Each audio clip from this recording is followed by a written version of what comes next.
Halo, teman-temanku kelas 11 TP4 yang kami sayangi. Pada kesempatan kali ini, kami akan menjelaskan tentang geometri atau sudut-sudut alat potong. Sebelumnya, kami sangat berterima kasih kepada Bapak Fendi karena telah memberikan kami kesempatan untuk menjelaskan tentang materi ini.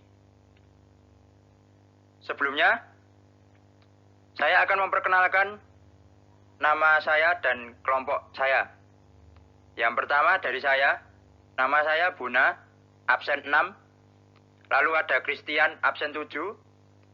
Ada Resta, absen 8. Ada Tegar, absen 9. Dan yang terakhir ada Wisnu, absen 10. Berkah dalam.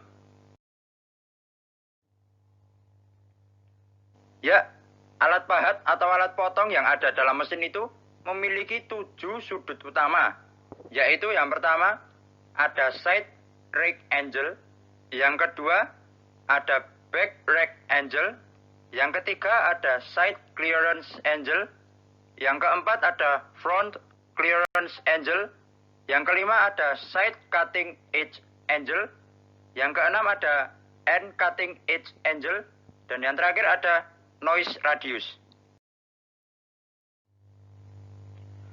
Side rake angle. Side rake angle atau sudut sisi rake ini menunjukkan permukaan atas yang digerinda miring membentuk sudut terhadap pemotongan sisi. Sudut rake menentukan sudut ketika total meninggalkan benda kerja dalam arah menjauhi permukaan potong sisi. Nah, seperti ini gambarnya side rake angle.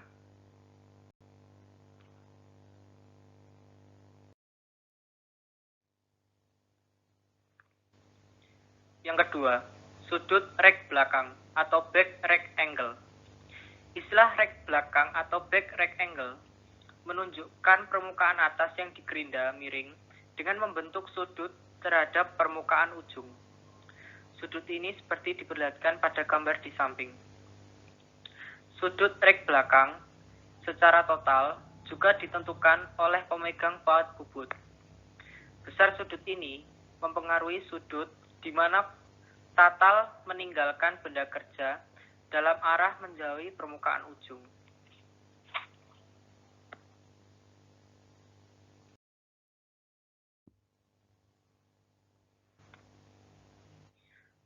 Fungsi utama dari sudut rake adalah mengarahkan aliran total meninggalkan permukaan benda kerja dan mengatur gaya potong.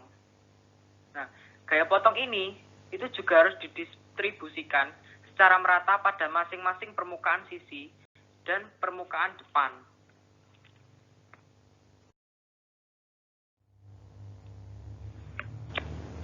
Tiga, sudut bebas sisi atau side clearance angle. Istilah bebas sisi atau side relief menunjukkan permukaan samping yang digerinda miring dengan membentuk sudut terhadap permukaan sisi potong. Sudut ini diperlihatkan seperti gambar di samping. Bebas sisi ini mengkonsentrasikan gaya tusuk yang timbul pada suatu daerah kecil di dekat permukaan sisi potong. Sudut bebas untuk sebuah alat potong merupakan syarat yang harus dibentuk dalam proses pengasahan, di mana sudut bebas ini adalah kemiringan sisi bagian bawah dari sisi sayat yang memungkinkan pahat itu masuk ke dalam benda kerja. Sudut-sudut kebebasan itu antara lain sudut bebas depan dan sudut bebas tepi. Bagian-bagian sudut ini adalah bagian yang secara bertahap dan terus-menerus berhubungan dengan permukaan benda kerja dan akibatnya akan menimbulkan panas dan aus sehingga permukaan benda kerja menjadi kasar. Kebebasan muka dan tepi pada pahat bubut, kombinasi antara sudut sisi potong dan sudut kebebasan tepi suatu bentuk permukaan yang dibentuk melalui satu kali penggerindaan, sedangkan sudut relief atau sudut samping dan sudut kebebasan muka dibentuk dalam 2 kali penggerindaan. Pengasahan atau penajaman ulang dilakukan pada kedua posisi ini yang dilanjutkan dengan membentuk radius nose. Sudut-sudut tersebut harus memiliki ukuran yang cukup untuk menghindari terjadinya gesekan. biasanya antara 3 derajat sampai 8 derajat. Sedangkan untuk aluminium dan non-logam antara 12 derajat sampai 15 derajat.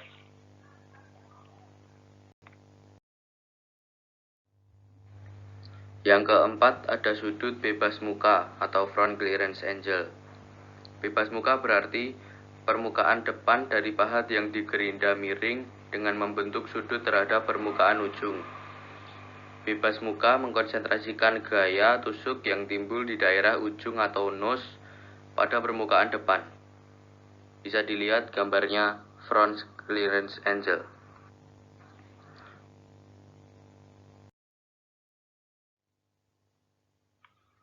Kelima, sudut sisi potong samping atau side cutting edge angle.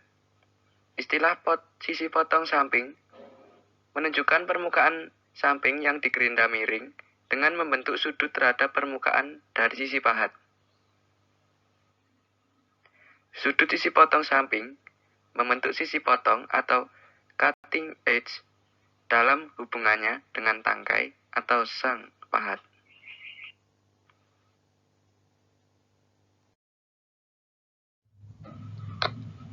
Keenam, sudut sisi potong depan atau end cutting edge angle.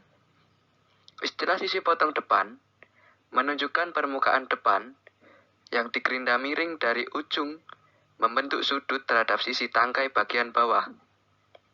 Sudut ini membentuk sudut sisi potong dalam hubungannya dengan benda kerja. Sudut sisi potong ini mempunyai fungsi penting, yaitu memungkinkan pahat bubut menusuk benda kerja dengan beban mula yang dijauhkan dari ujung pahat, yang merupakan bagian paling lemah pada pahat.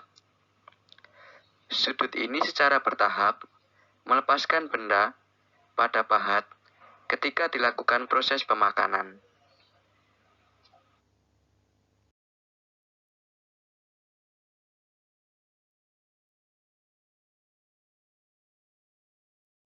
Sudut yang terakhir yaitu noise radius yang posisinya terdapat pada bagian yang tertera pada gambar. Nah, noise radius ini memiliki peran atau fungsi untuk membuat permukaan menjadi halus dan membuat material menjadi semakin kuat. Noise radius ini juga bisa divariasikan bentuknya tergantung yang membuat. Nah, apabila bentuknya semakin besar, maka hasil penyayatan akan semakin halus. Tetapi juga terdapat kendala saat proses penyayatan akan semakin berat juga. Ya, cukup sekian presentasi dari kelompok kami. Semoga dengan video presentasi kali ini kita dapat mengetahui lebih luas wawasan tentang cutting tool. Mohon maaf apabila terdapat kesalahan kata dan kekurangan. Kami ucapkan sekian dan terima kasih. Berkah dalam.